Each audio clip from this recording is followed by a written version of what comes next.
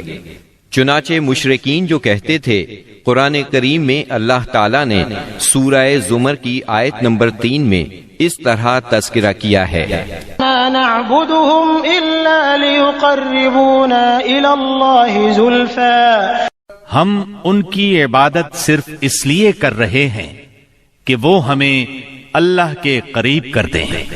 اسی طرح قرآن کریم کی سورہ یونس آیت 18 میں یہ الفاظ آئے ہیں، وَيَعْبُدُونَ مِن دُونِ اللَّهِ مَا لَا يَضُرُّهُمْ وَلَا يَنفَعُهُمْ وَيَقُولُونَ هَؤُلَاءِ شُفَعَاؤُنَا عِندَ اللَّهِ۔ یہ مشرکین اللہ کے سوا ان کی عبادت کرتے ہیں جو انہیں نہ نفع پہنچا سکیں نہ نقصان، اور کہتے ہیں کہ یہ اللہ کے پاس ہمارے سفارشی ہیں۔ مشرکین عرب کاہنوں، عرافوں اور نجومیوں کی خبروں پر بھی ایمان رکھتے تھے۔ کاہن اسے کہتے ہیں جو آنے والے واقعات کی پیش گوئی کرے اور جو چھپے ہوئے رازوں کے جاننے کا دعویٰ کرے۔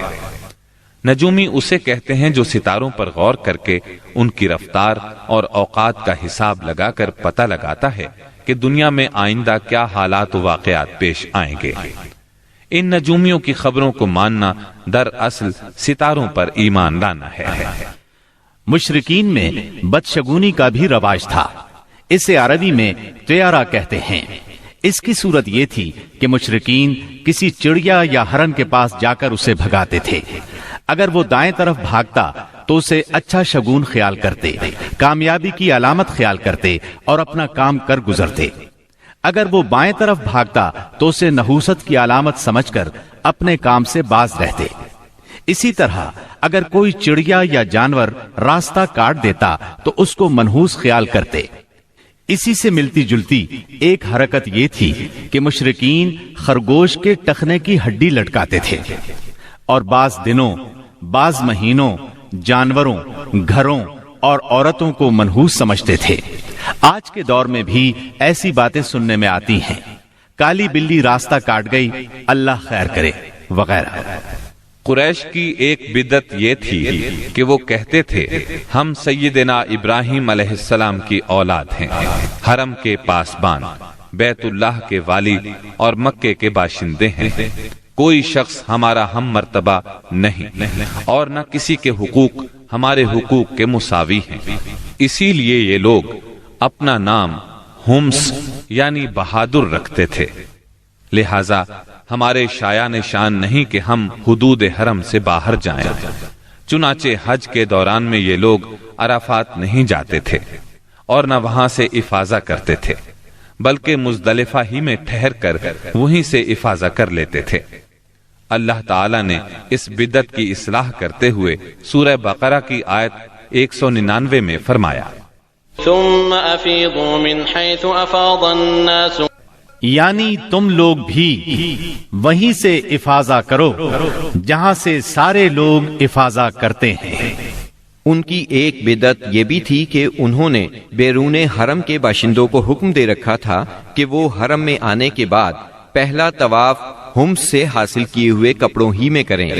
چنانچہ ان کا کپڑا اگر دستیاب نہ ہوتا تو مرد ننگے طواف کرتے اور عورتیں اپنے سارے کپڑے اتار کر صرف ایک چھوٹا سا کھلا کرتا پہن لیتی اور اسی میں طواف کرتی اور دوران طواف یہ شعر پڑھتی، اليوم يبدو بعضه أو كله وما بدأ منه فلا أحله۔ آج کچھ یا ساری شرمگاہ کھل جائے گی، لیکن جو کھل جائے میں اسے دیکھنا حلال قرار نہیں دیتی۔ اللہ تعالیٰ نے ان خرافات کے خاتمے کے لیے سورہ آراف کی آیت نمبر 31 میں فرمایا، یا بنی آدم خذوا زینتکم عند کل مسجد، یعنی اے آدم کے بیٹو، ہر مسجد کے پاس اپنی زینت اختیار کرو۔ یہی دین یعنی شرک و بت پرستی اور توہمات و خرافات پر مبنی عقیدے والا دین عام اہل عرب کا دین تھا۔